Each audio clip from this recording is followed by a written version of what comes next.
আমার সকল প্রিয় ছাত্রছাত্রীকে জানাই আমার চ্যানেলের তরফ থেকে স্বাগতম। তো স্টুডেন্ট, আজকে আলোচনা করব বর্ণ বিপর্যয় কাকে বলে। ক্লাস 9 বর্ণ বিপর্যয় কাকে বলে, ধ্বনি বিপর্যয় কাকে বলে। ঠিক আছে, একই বিষয়, যেটা বর্ণ সেটাই ধ্বনি।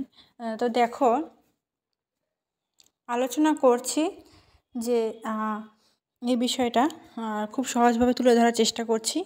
তোমরা একটু পাশে থাকো আমাদের, তাহলে এই চ্যানেলটা আরও গ্রো করবে এবং তোমাদের কিন্তু উপকার হবে। তো তোমরা যারা চ্যানেলে নতুন রয়েছো, আজকে প্রথমবার এই চ্যানেলটিতে ভিজিট করছো, তোমরা অবশ্যই চ্যানেলটি সাবস্ক্রাইব করে পাশে থাকো, নিত্য নতুন ভিডিও পেয়ে যাবে। তো চলো শুরু করছি।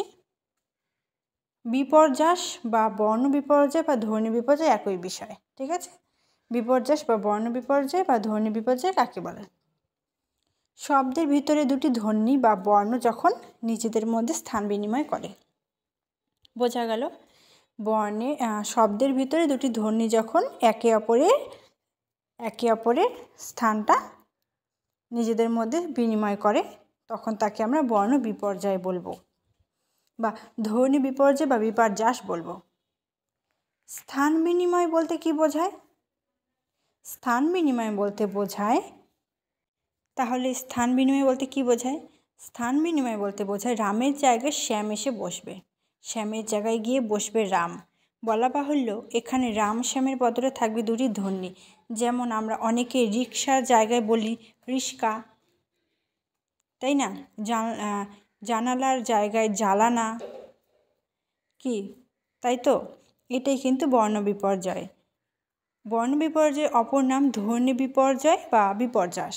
ঠিক আছে, এবার আমরা বর্ণ বিপর্যয় কিছু উদাহরণ বিশ্লেষণ করে দেখাবো তোমাদের সুবিধার্থে। ঠিক আছে, বর্ণ বিপর্যয় একখানা উদাহরণকে বর্ণ বিশ্লেষণ করে ভেঙে দেখি সংজ্ঞায় যা বললাম ব্যাপারটা ঠিক তাই ঘটেছে কি না। ঠিক আছে, আমরা যে সংজ্ঞাতে যেটা বললাম, রামের জায়গায় শ্যাম এসে বসবে, শ্যামের জায়গায় রাম এসে বসবে, একে অপরের মধ্যে স্থান বিনিময় করবে, এটা কি সত্যি?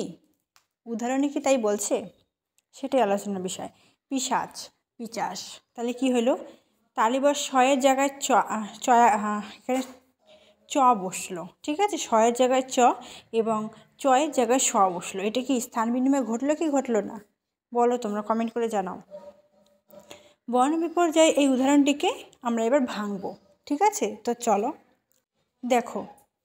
পিশাচ, প যোগ ই যোগ স যোগ আ যোগ চ যোগ আ অ, তাহলে পরে কি হলো? প যোগ ই যোগ চ যোগ আ স যোগ আও, তাহলে কি হলো? চয়ের জায়গায় স এসে বসলো কি বসলো না? বসলো তো। লক্ষ্য করে দেখা যাবে যে ঠিকঠাক আছে, শুধু স্বর চ নিজের মধ্যে জায়গা বদল করে নিয়েছে, অর্থাৎ স্বর জায়গায় এসেছে চ এবং চয়ের জায়গায় গেছে স। তাহলে কি তোমরা বুঝতে পেরেছো?